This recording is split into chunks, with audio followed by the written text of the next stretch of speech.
Brussels Public Sector Day, take two. I'm Daniell, and I'm the director of the International Organizations team. And I am Barbara Baeyens, and I'm leading the public sector team for Belgium and Luxembourg. Today is the 7th public sector event here in Brussels, and this is your day. This is your day to network, to learn, and to really look at how you can better provide services to your students, to your public, to your citizens, and to your customers. Now, before we begin, I would like to acknowledge our sponsors, because without them, this event today would not be possible. So really thank you a lot for your support. Now, you can visit the expo hall that some of you might seen already to learn more about these sponsors and how they can help you with your cloud journey and your AI journey.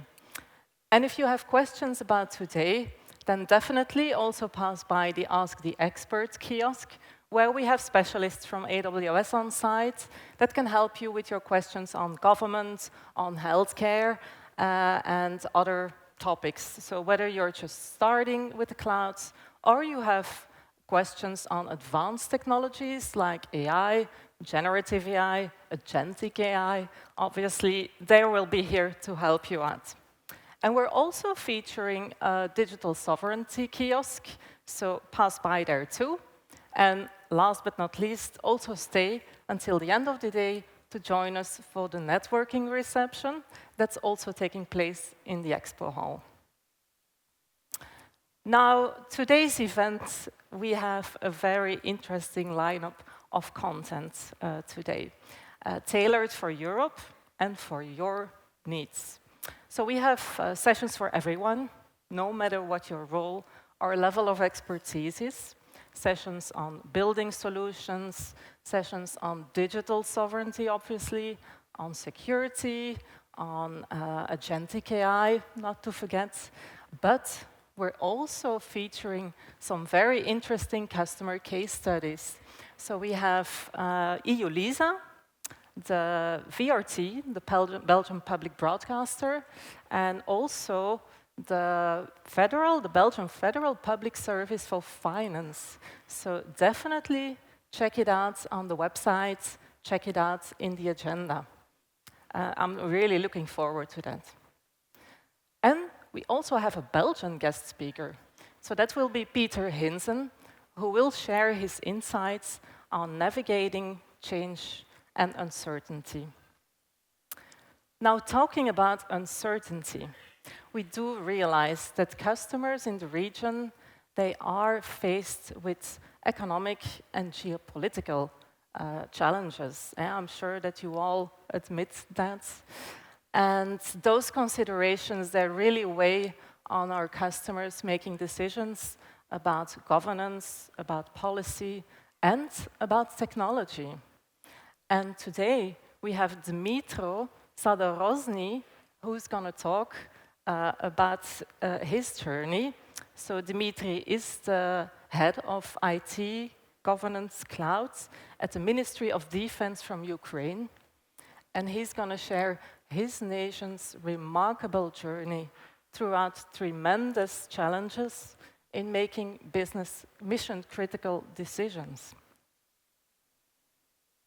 Now, as AI reshapes the global economy, we continue to invest in offering our customers the best possible experience to invent, to innovate, to scale, and to thrive. And that definitely meets the commitments in infrastructure. Over the last 12 months, we have really increased our network backbone capacity with 80% to meet the growing demand of our customers like you.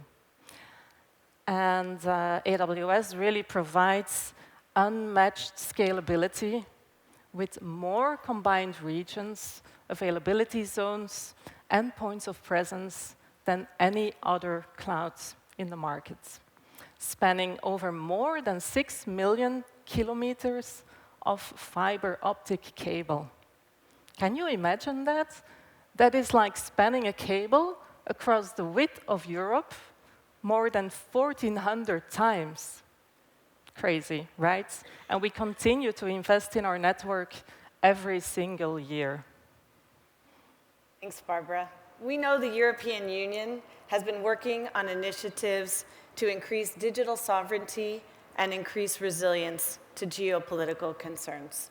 At AWS, security is non-negotiable. It's our foundation. We help government customers around the world maintain security, resilience, and compliance. The European Sovereign Cloud, which we'll hear more about during the keynote, represents yet another proof point of the importance of security for us in Europe. We're building this new sovereign cloud here with European citizens and European residents involved. We are building it to the most stringent operational capacity, both from an autonomous and a data residency requirement. And Max will share during the keynote more details on the European Sovereign Cloud. Moving from on-premises to the cloud reduces your energy consumption. And here we know that sustainability is an important topic for everyone, and maintaining your sustainability requirements is key. According to our 2024 sustainability report, AWS data centers operate with 4.1 times greater energy efficiency than traditional data centers. 100% of electricity consumed by Amazon is replaced by renewable energy. These efficiencies help you, our customers, meet your stringent sustainability needs. We're working hard to support the European Commission's Digital Decade 2030 targets, with initiatives like the Digital Skills Initiative, where since 2017, we've trained 1.5 million Europeans on cloud technology. This includes both free and paid training. Tailored learning plans are also developed to specifically support the needs of EU government employees, building cloud and building AI skills to accelerate the EU's digital transformation. Our journey of innovation with generative AI brought us to AI agents. AI agents are transforming exactly as the advent of the internet did. They change how we organize work, how we manage operations, and drive value. Intelligent agent systems are already beginning to solve complex problems, automate workflows, and create possibilities across industries. For example, AI agents will transform how organizations learn and retain knowledge. Today, organizations struggle with institutional memory. Knowledge stays trapped in silos, or leaves as people leave the organization, or the context gets lost in a handoff. When one agent discovers or captures a better approach, learning becomes immediately available across the entire system, breaking down silos and helping with instant and extended knowledge sharing. That's the power of AI agents. Now we understand that to build an exciting digital future for citizens and constituents, at some point you will talk about digital and data sovereignty. And to discuss our continued investment in the region, in this region in Europe, with the European Sovereign Cloud, I have the pleasure to invite Max Peterson, our Vice President, Sovereign Cloud, who has also some very exciting announcements today to make. Welcome, Max. Thank you. I don't need both clickers. As Barbara said, my name's Max Peterson. I'm incredibly excited to be here with you today. I'm our Vice President for Sovereign Cloud, where I lead our efforts to ensure that all of our customers around the world have the most advanced set of sovereignty controls, privacy safeguards, and secure cloud capability. Previous to stepping into this position, I was our vice president for worldwide public sector, where I had the opportunity to help our customers like you achieve their missions on the cloud, whether it was education, research, defense, public administration. All of these customers had exceptional needs for compliance, security, and policy. And at AWS, in my current role, I have the ability to help customers achieve those same goals. Before diving in, I'd like to reflect a little bit on our long-term commitment to Europe. And Abby and Barbara talked about it for a second, but I want to zoom out. Since 2010, Amazon has invested more than 225 billion euros across the EU. These are long-term infrastructure, e-commerce, research and development investments in the EU. We also employ over 150,000 employees, and we haven't slowed down any since the beginning of the year, announcing another 38 billion euros of investment in the EU. Right here in the Benelux region, we see the result of that kind of investment now with over 10,000 customers in the Benelux region and over 10,000 partners. And we're continuing to invest in infrastructure, in job creation, in economic growth, and in global competitiveness right here in Europe. Part of that investment is also driven around skills. We've got to have the skills necessary to take advantage of technologies like the cloud and like agentic AI. And that's exactly what customers across the EU are doing these days, to be able to accelerate innovation, to be able to increase operational efficiency, and do it with the highest level of security and reduce their costs. So I'm excited to talk to you about another option that we're introducing. But first, I'm going to talk a little bit about how we view the challenges that customers have and how we think about digital sovereignty. By focusing on the challenges that customers have, we've got a long-term set of experience helping organizations deliver continuous innovation while at the same time simplifying what has become a very complex environment. In particular, as we started talking about the requirements that customers have for digital sovereignty, we realize that we're in a complex period in time right now, that you're not only dealing with the skills challenge and the technology challenge, but we're also all dealing with the geopolitical challenges right now. Our efforts are to help you streamline and simplify. Our goal is simply to ensure that you're prepared for the future. Let's start by talking about what digital sovereignty means. I bet if I was to go around the room here and ask you, I'd get a bunch of different answers from a bunch of different people. The reason for that is that digital sovereignty is tied to a lot of the national programs and priorities and national definitions. There is no universal common standard. And that's part of what makes this complex. There's also no universal guidance on what industries apply or what sectors apply or what workloads need to achieve these requirements. So faced with that complexity, I've had the opportunity for over the last 2 years to talk to a lot of different customers and ask them what they're concerned about when they think about digital sovereignty. This right here gives us a simple sort of way to break it down and have a good conversation. We've distilled these things into data residency, operator access restrictions, resilience and survivability, and you're going to get to hear about a real-world lesson in resilience and survivability from Ukraine, and independence and transparency. Collectively, we group those into data sovereignty conversation and into operational sovereignty conversations.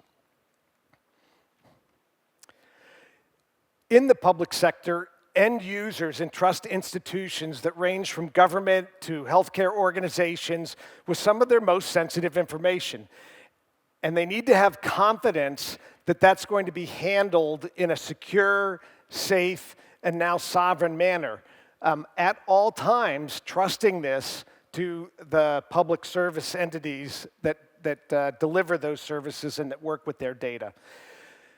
You need to be able to represent that data is protected, that privacy is respected, and that control over the data remains with those organizations that are entrusted to handle it, all while being able to continue to deliver on your mission needs and innovate. And so that's where AWS comes at this problem for customers. In this increasingly data-driven world, the cloud can provide the security, the privacy, and the capability that organizations need to demonstrate that they have end-to-end control of their digital assets. The cloud also helps you drive innovation, scale, agility, and speed for the citizens that you serve. The AWS cloud has been sovereign by design. In 2022, we took a look at what customers were asking for, and we made a long-term commitment to continue to provide industry-leading technical controls, operational measures, and the contract and legal protections that our customers around the world and right here in the EU needed to be able to continue to advance their mission on the cloud.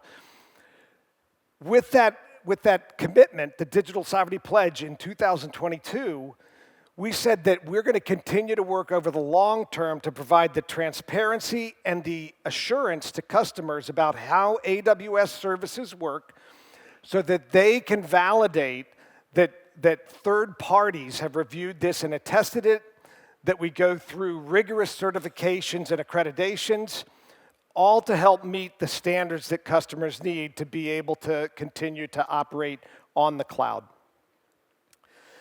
Now, a lot of customers are working on defining sovereignty, but it's really important to realize that security is actually foundational to sovereignty. And AWS has the most operational experience and the best track record at delivering security and network operations. In fact, AWS has been built and tested by some of the world's leading security-conscious organizations, from government to financial services to healthcare. Millions of customers around the world literally depend on the AWS cloud to be able to deliver on their most sensitive information processing needs. To help do this, AWS supports over 140 different security standards around the world and growing. Part of the reason for this is that we've been engaged with regulators for over 2 decades, working side by side with government cybersecurity authorities, with different industry segment regulators. AWS has continued to simplify customers' life by taking the heavy lifting out of compliance. One example is how we're building on this collaboration with the German Federal Office for Information Security, or also known as the BSI, where we recently signed a cooperation agreement to help advance digital sovereignty and cybersecurity best practices in Germany and across the EU. The AWS Sovereign by Design Foundation lets customers drive advancements and meet their requirements without having to compromise on the full power of the cloud. Our goal is to give customers the control and customers the choice so you can continue to drive your mission, whether it's in any of our regions across the world, across Europe, or in the new European Sovereign Cloud. Customers should be the ones to determine where they can achieve their goals the best, whether it's healthcare or government or financial services. Barbara mentioned one of the examples that we're talking about here today of customers that have achieved amazing things. In government circles, EU LISA, which is the European Organization for Operational Management of Large-Scale IT Systems, serves Europe's digital infrastructure with security and border control. And EU LISA faced a significant problem as they were trying to coordinate activity across the entry-exit system that was rolled out for all of the countries. Traditional service desk processes caused delays, and it required real-time communication solutions. What EU LISA did was they deployed a secure communications package called Rocket Chat. I just love saying Rocket Chat. Can you guys say Rocket Chat? Rocket Chat on AWS. And it enabled instant and secure coordination between the technical teams and member states while meeting all of the regulations of the all of the requirements of the General Data Protection Regulation, or GDPR. It allowed them to maintain full operational control and meet all of those privacy requirements. It's important that organizations have the freedom to build their services quickly, securely, and efficiently. And we keep inventing based upon what we're hearing from customers and partners and regulatory authorities around the world. And our North Star is that digital sovereignty pledge, made well before the current geopolitical climate that we're operating on now. And we continue to deliver on this. And that's what you should measure, folks, by what they say and by what they do.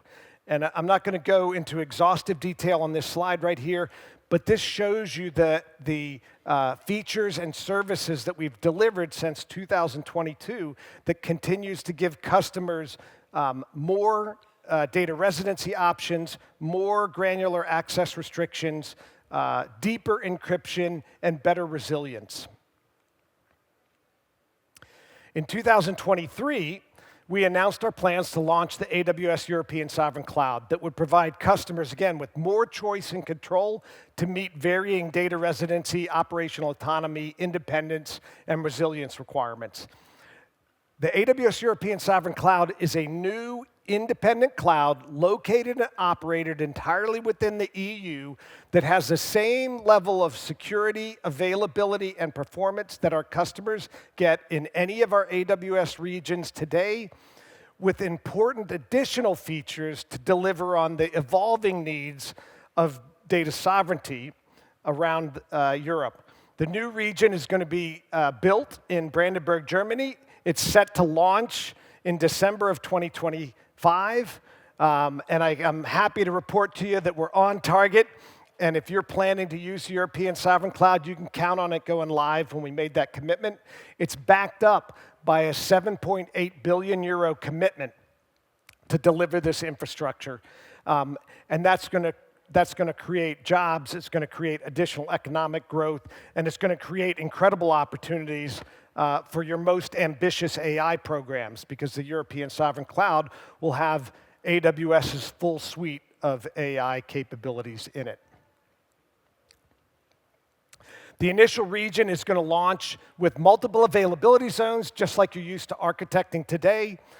These are all in separate and distinct geographic locations with the distance and the planning that reduces the risk of any single kind of event impacting continuity. It's important because some people, when they deliver sovereign cloud capabilities, they don't do it with a full multi-region example, and that leaves you exposed to availability and performance problems. Like all of our existing regions, the AWS European Sovereign Cloud is also going to be powered by the Dmytro system, and this is designed to help provide both logical and physical isolation to ensure the confidentiality and the integrity of customer data. As an independent cloud region, the European Sovereign Cloud is going to have its own dedicated identity and access management, its own in-region billing, and all of its own in-region support organizations. It will have no external dependencies. So you can count on the European Sovereign Cloud to operate even in the face of some kind of extreme catastrophic natural disaster or extreme catastrophic man-made disaster. Over time, the European Sovereign Cloud region in Germany, we expect to be joined by other regions and to serve as the parent region for local zones and for outpost solutions. This gives customers more flexibility and more options for data residency. While customers have always had control over where they locate their data on the cloud, the European Sovereign Cloud also is going to help customers keep all of the customer-created metadata inside the EU to meet enhanced data residency requirements. This includes things like roles and permissions and resource labels and names and configurations that are used when you set up operations on the AWS cloud. The European Sovereign Cloud is going to help customers who have these requirements to meet distinct metadata control. It also gives you the opportunity to pick your deployment to meet your needs. If you're served by the existing AWS EU regions, that's great. If you need the additional controls available in the European Sovereign Cloud, same skills that you're using, same services. It'll be much easier to employ this combination of capabilities than others. We recently unveiled new sovereign controls and the independent governance structure announced for the European Sovereign Cloud. The design of the European Sovereign Cloud is going to enable it, as I said, to provide continuous indefinite operations. Even in the event of a connectivity disruption, in the event of some catastrophic natural disaster, the European Sovereign Cloud has everything it needs to run, including all of the personnel that are employed by the European Sovereign Cloud. All of the AWS European Sovereign Cloud personnel are also EU residents. And in fact, we just announced recently we're going to raise the bar on the operations team by moving to a EU resident citizen operational base. That'll happen over the course of the next 2 years. All of that is done because as we continue to talk to customers and listen to customers, we're trying to keep up with the evolving nature of how customers think about delivering digital sovereignty.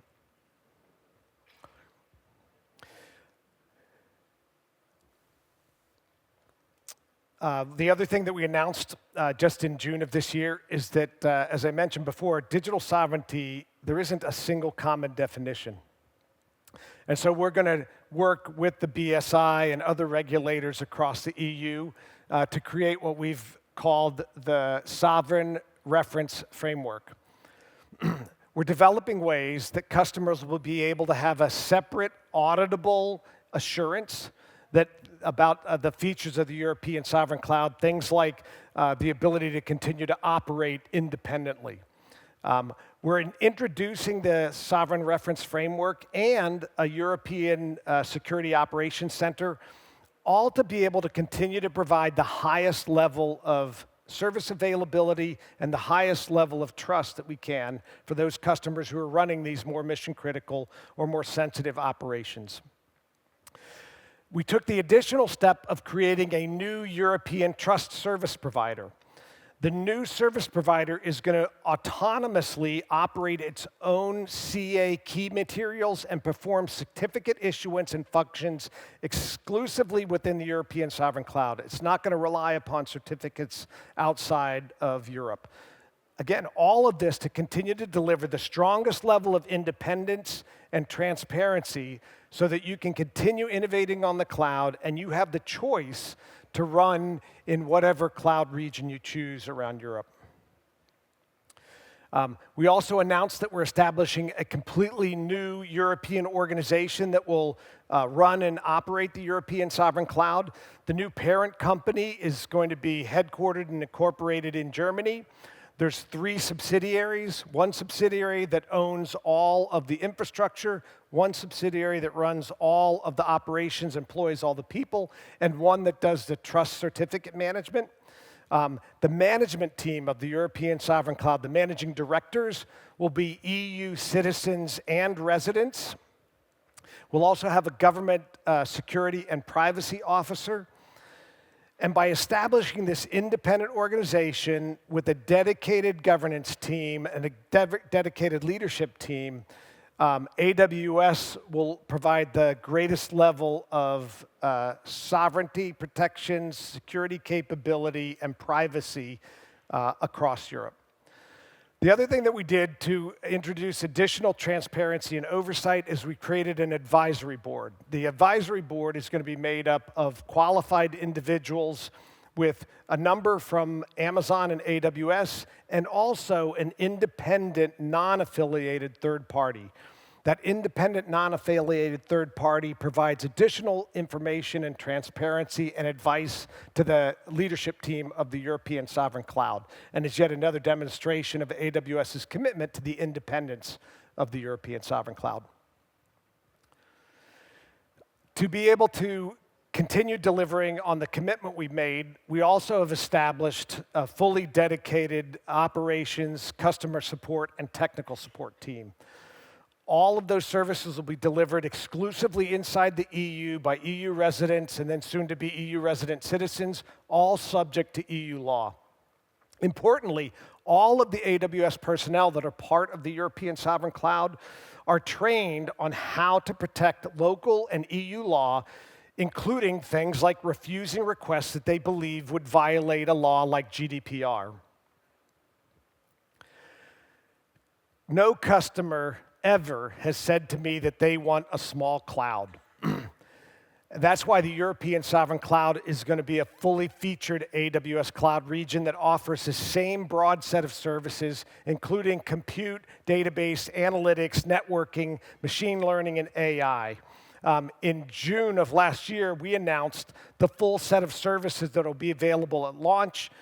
And additionally, we've been working with our partners to announce which partners are going to be launching in the European Sovereign Cloud so that customers not only have the choice of the AWS infrastructure and services, but they have the full choice of the AWS partner community that comes with it.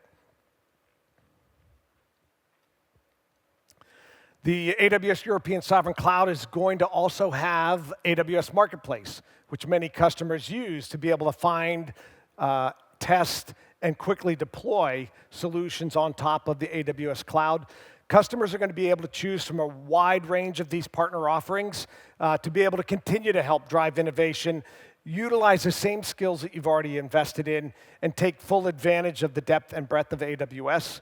This is a quick snapshot of some of those partners. But today, I'm especially excited to announce that SAP's Sovereign Cloud capabilities are going to be available on the AWS Sovereign Cloud. SAP and AWS share a mutual vision that we want to ensure that our customers have access to the most advanced sovereignty solutions available so that organizations can focus on innovation and their own mission-driven outcomes. And with that, I'd like to invite Christian to the stage. Christian is the head of Sovereign Cloud Product Strategy at SAP, and I'd like him to share some additional details. Congratulations and welcome. Thank you. Thanks for having us. Yeah, I'm excited as you are about this opportunity. So just thought about how this all came together, and I think it was last year when we met the first time, and Max introduced us to the idea, right, of what you just basically heard. And it didn't take us long to say this is very interesting. Right? And I think it's three main reasons that I want to lay out, and then I'm also going to jump off the stage and leave it to you again. I think first and foremost, we've been doing this for a while. So with AWS and SAP working together in a sovereign cloud space, it's more than a decade now that we've doing this, starting in the US more than 10 years ago, but expanding into a lot of countries over the last few years especially. And just last week, I came back from India, where we also announced the sovereign cloud in India on AWS. So this is great to see that this is progressing and expanding right throughout the world, and finally also to Europe. The second reason is it's a European play from two angles. It's not a national play within Europe. It's really a truly European play and available across the continent. But it's also taking account, right, the complexity that we have as a continent with all the national laws, regulations, special interests. And it's taking, I think, all of that into account and forming a special offering. And it's just not another region. It's very special, tailored to the needs that we see in the European market.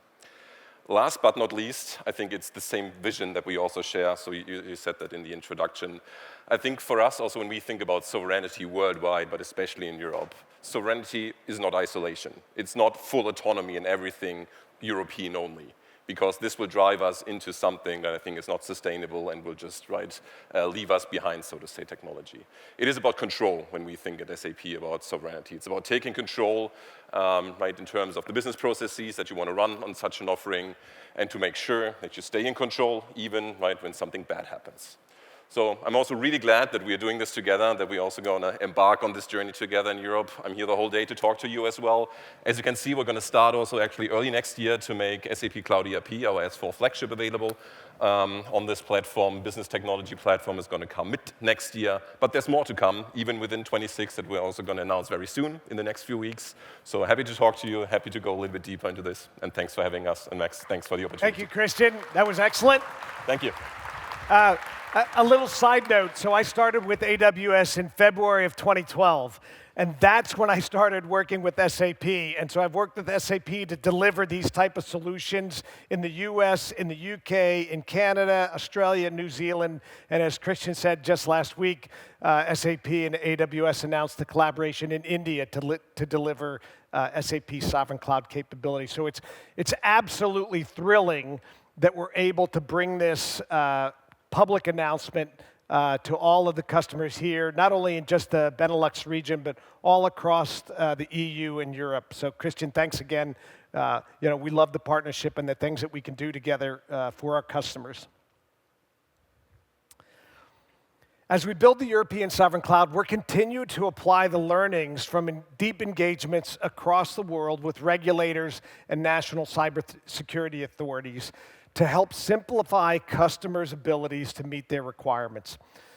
These are just a handful of public customer quotes from different authorities across Europe that helps demonstrate that these foundational capabilities have always been important, but they're equally important right now during this period of geopolitical challenge.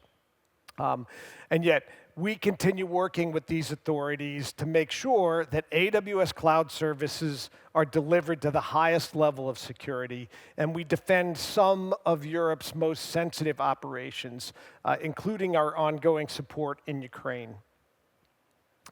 We also know that customers need a community to deliver the solutions, and we're excited about the fact that AWS's partner network of more than 140,000 partners around the world, many right here in Europe, have very specialized competencies to be able to help customers with industry verticals or compliance capabilities or technical architectures so that you can build without restriction on AWS.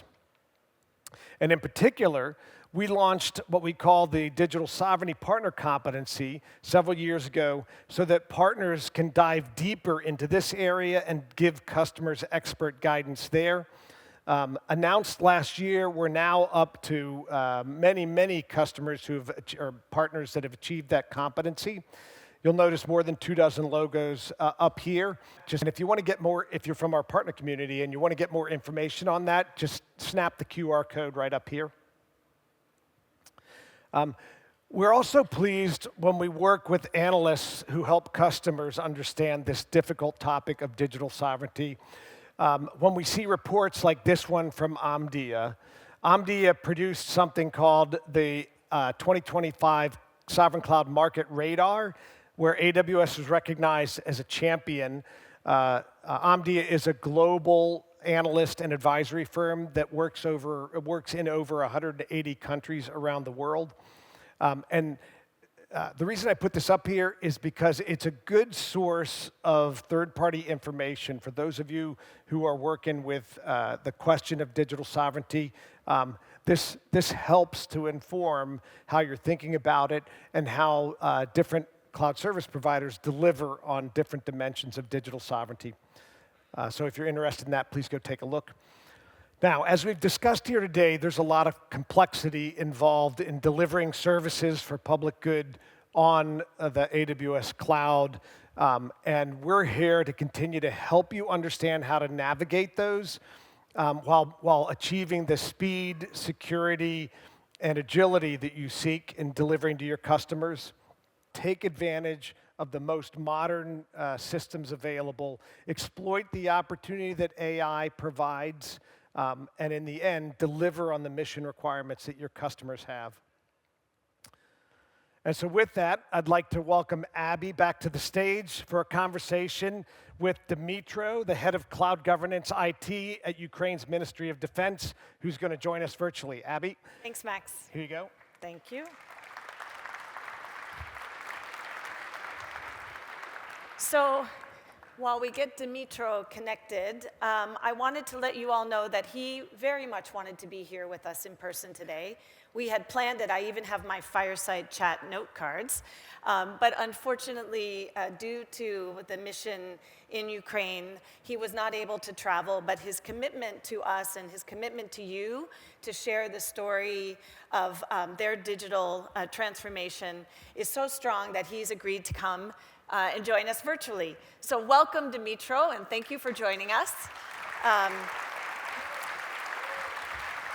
Hello, Brussels. So thank you, AWS, for inviting me to speak at this event and your introduction.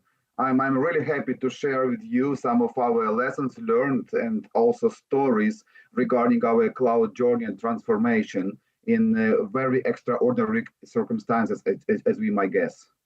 So let's start with the first question, which is at the beginning, Dmytro, in 2022, when you and your team were faced with immediately having to transform and protect your data. Share with us what you did and how you were able to do that using cloud. Yeah, it's hard to believe now, but back in early 2022, the word cloud was virtually banned in the Ministry of Defense of Ukrainian Armed Forces. Nobody actually wanted to even talk about it. Everybody was so concerned about our data security. So even thinking about unclassified information storing somewhere in the cloud, or not even in the cloud, somewhere outside of a perimeter of our servers' facilities was unthinkable. But when Russians started their offense, their open offense in 2022, actually the war with Russia started in 2014. Not many people realize that, but openly they started to advance with all the rockets, with tanks, artillery in 2022. And really all our IT infrastructure was under threat. Back then, no one actually knew what to do with our servers. Dismantle them, move somewhere in a safe location and connect again. And first of all, it takes time. And second, as nowhere in Ukraine is safe. No, it's nowhere in Ukraine safe now, and let alone 2022. Now I can share this story probably. It's not a secret anymore that one of our command centers was hit by Russians. It was hidden in the forest, in the middle of the forest, containing some of our servers, but they hit it. And we lost connectivity and we lost some of our vital systems until they recover. So we had to do it fast, really, move our data to the cloud as soon as possible. And thanks to AWS, who gave us a hand in March 2022, offering us humanitarian support to move our non-combat system to the cloud. And they provide us cloud resources, they provide us a help of their engineers, because back then, due to the fact we did not work with the cloud, we did not have resources, we did not have expertise who could do it. Because virtually myself on my own. And then we started to involve, actually. So now we got about 36 AWS accounts to manage and hosting 48 IT systems in the cloud, and it keeps growing. Thank you. Share a little bit with this group here how cloud has helped you become more resilient. The resiliency is a definition of the cloud, actually. So yeah, this is one of the reasons we actually use cloud in foreign clouds. I can give you two examples, just two simple examples. One, our Ministry of Defense official website. So sounds simple. So what they deal with website is just a website. However, in these extraordinary circumstances, our adversaries, they constantly trying to take it down. They're trying it right now. It's 24 hours a day, 365 days a week. It's under constant threat. And, the war is not only at the battlefield. It's not where artillery shoots missiles and missiles are flying. It's a cyberspace as well. Russians trying to manipulate with the information. They try to tamper with it. They're trying to take down legitimate sources of information. And official website, as you might guess, is the official source of information. So before it was hosted in on-prem, it's pretty much advanced on web environment. It was taken down several times. And since we moved it to the cloud, it was not a single incident of anyone tampering with information or a website being down for other reasons than maintenance. So this is how we take resilience. Another example, an application called Reserve Plus. It's actually an app which digitizes relationship with the state and individuals who is still not conscripted in the armed forces. There are many things, they need to discuss with the drafting officers, etc. For the moment, it has 4.5 million users. So the application was developed during wartime. It was born in the cloud. So it cannot live anywhere else because it requires so many connections, so many simultaneous connections, and it has to be resilient. It's also used 24 hours a day, and we cannot afford even a small downtime for such applications. And it's really crucial for us, for our business, if I may call it like that. So there are hundreds of public sector leaders here gathered today. What insights would you share with them about how they can build a truly resilient public sector infrastructure? Well, what I can share with you, ladies and gentlemen, do not wait. Do not wait until something happens. Prepare yourselves for any scenario. Use cloud, use various providers, build multi-cloud architecture, make your IT infrastructures truly resilient. Test moving your data into the cloud, out of the cloud, between the clouds, whatever, encrypt it, move the whole systems, try to recover it in a test mode, train your people, make sure they got all the latest knowledge regarding the technology and regarding the procedures as well. If Russians do not hit you with the missiles, they do whatever harm possible in the cyberspace. So prepare for it until their threats, this attack becomes more aggressive. Make sure that you can save and conserve your data, make it intact and make it useful with a little or better no disruption. Also policy-wise, especially for government organization, my message would be review your policies. Review your policies, your regulation, work with your authorities. Make sure they become more cloud friendly. It's a long and a difficult way. We experience that as well because technology it evolves faster than regulations. But what happens if you really need to move somewhere in the cloud and use the cloud, even if it's a little bit out of the existing regulations and permissions? There is a risk for somebody who makes such a decision, and there will be such decisions. But better to ensure that you are fully prepared. And now we cannot imagine modern RT systems that can run without cloud infrastructure.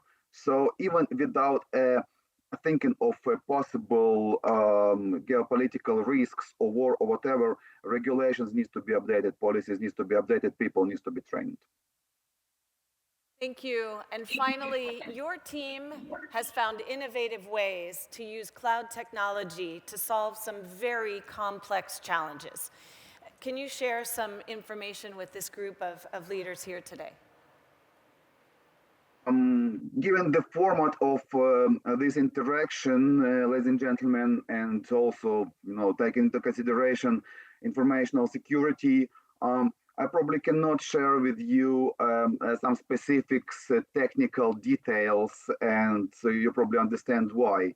However, I would like to know that the fact that due to the war, which is obviously a very, very bad thing, we in Ukrainian Ministry of Defense got the opportunity to conscript to the armed forces the best talents who work in the industry, and I mean the IT industry. Now some of them work for the Ministry of Defense, armed forces. They serve their country, the way they are, as I do. It was not all the time I was wearing green suit. I was also, working for industry, and I just decided to join the army at some point. So now these people work at the Ministry of Defense, and they contributed to our future victory. And what we do, we actually give them cloud.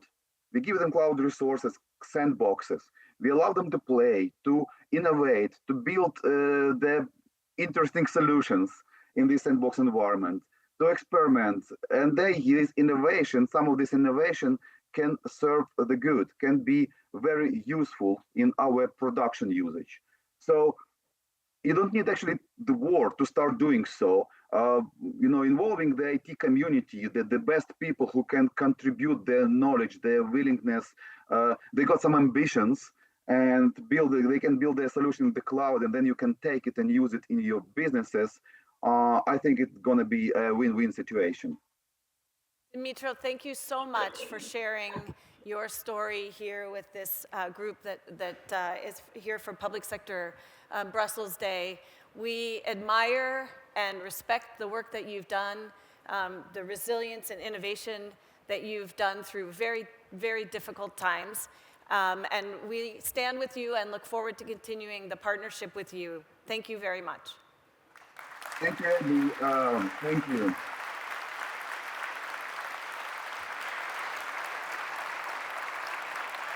Now, if I may, I would like, on behalf of the Ministry of Defense and me personally, to express our sincerest gratitude to the governments of friendly nations, to your people, to ordinary citizens who help Ukraine in any way they could, to the tech companies, bigger or smaller, who already provided, who keep providing, and plan to continue providing us support in any way in such difficult period of our history and in our fight for freedom. So thank you very much and have a very wonderful event.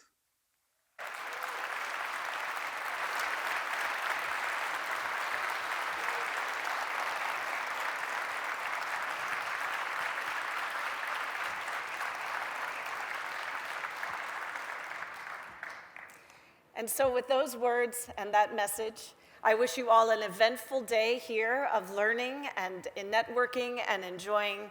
And like myself, I'm sure you all leave to start your day truly inspired. Thank you.